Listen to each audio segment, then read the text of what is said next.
चलिए रफ कर लेते हैं।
चलिए हमारा बोर्ड रफ हो चुका है।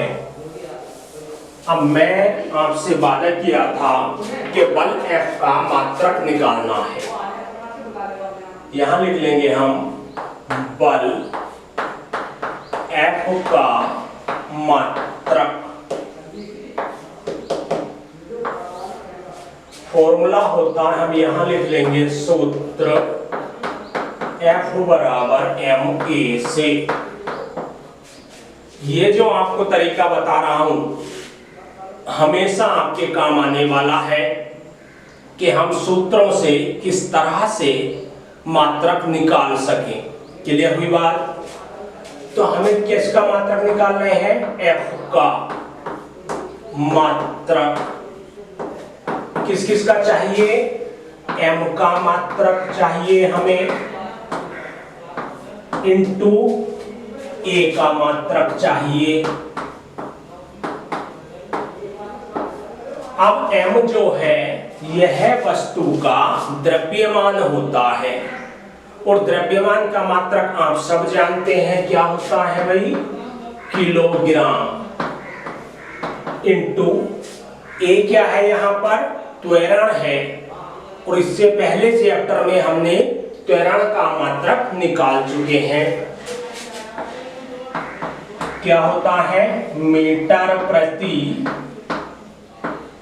Second square. स्क्वायर का ध्यान रखेंगे, आप भूल जाते हैं लगाते समय। कंबाइन रूप क्या लिख लेंगे? किलोग्राम मीटर प्रति सेकेंड स्क्वायर।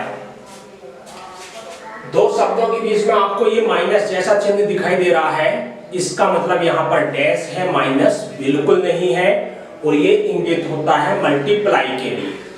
तो हमें बल का मात्रक प्राप्त हो चुका है, और बल का मात्रक हमें क्या प्राप्त हुआ? किलोग्राम मीटर प्रति सेकेंड स्क्वायर। ये मात्रक हमारा MKS पद्धति में है।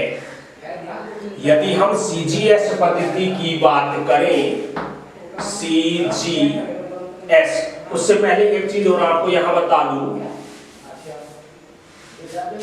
इस आपने सुना होगा बल का मात्रक न्यूटन होता, मैंने आपको बता दिया किलोग्राम मीटर प्रति सेकेंड स्क्वायर। इसी सब को कहा गया है न्यूटन, यानी महान वैज्ञानिक न्यूटन ने हमें यह फॉर्मूला दिया, उन्हीं के नाम पर बल का मात्रक रख दिया।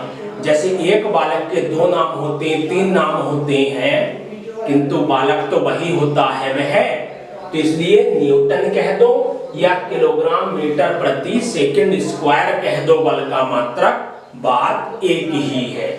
ये बात हुई MKS सिस्टम में। अब चल रहे हम CGS पद्धति में। बल F का मात्रक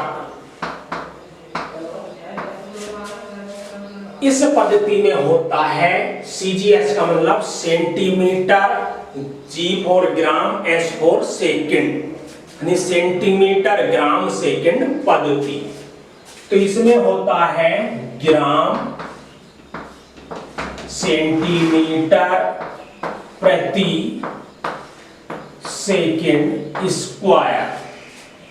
ये है क्या लिख लिया हमने, CGS पद्धति में बल F का मात्रक ग्राम सेंटीमीटर प्रति सेकंड स्क्वायर है। अब जब MKS पद्धति में न्यूटन कहा गया था तो इस पद्धति में क्या कहा जाएगा, सवाल ये भी उठता है। तो इस पद्धति में हम इसे कह देंगे CGS पद्धति में बल F का मात्रक दाईं भी होता है। क्लियर हुआ? तो MKS प्रति यानी डाइन किसे कहा, ग्राम सेंटीमीटर प्रति सेकंड स्क्वायर को ही डाइन, डायन नहीं डाइन कहा गया है। तो MKS पद्धति में हो गया न्यूटन और CGS पद्धति में हो गया डाइन। क्लियर हुई बात? इतने को नोट करिए जल्दी से, अगले टॉपिक की ओर लेके चलूंगा आपको मैं। हो गया होगा आपका नोट? चलिए रख कर लेते हैं।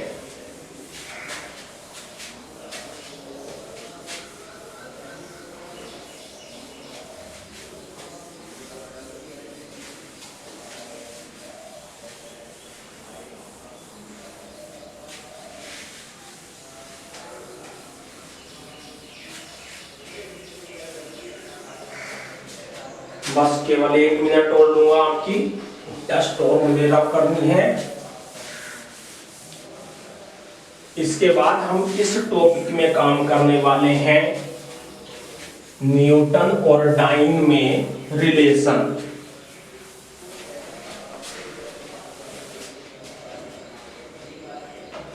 चलिए, न्यूटन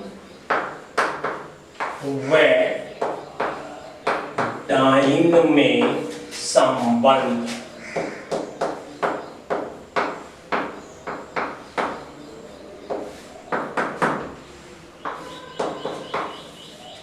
यानी बल के दो मात्रक हम प्राप्त कर चुके हैं MKS पद्धति में और CGS पद्धति में।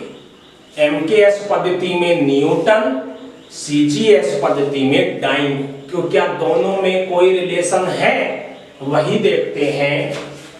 हमने निकाला था कि 1 न्यूटन अगर हम मान लें तो न्यूटन किसके बराबर होता है, किलोग्राम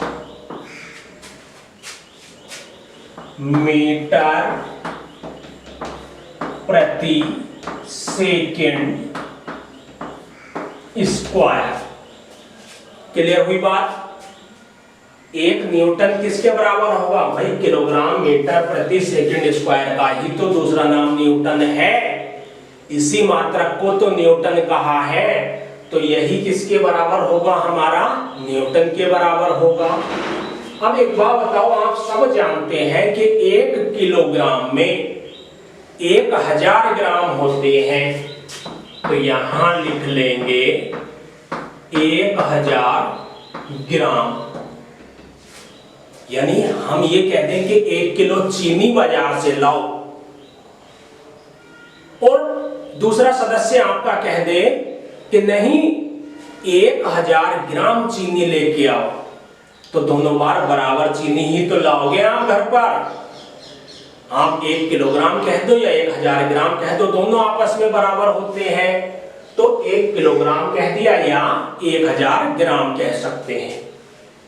अब ये देखो 1 मीटर में सेंटीमीटर कितने होते हैं, तो 1 मीटर में होते हैं 100 सेंटीमीटर। तो यहां लिख लेंगे हम 100 सेंटीमीटर और सेकंड स्क्वायर ऐसी चलेगा। इसे हमने बिल्कुल भी नहीं बदला है। क्लियर हुई बात? आगे हम चलेंगे यहाँ 1000 है,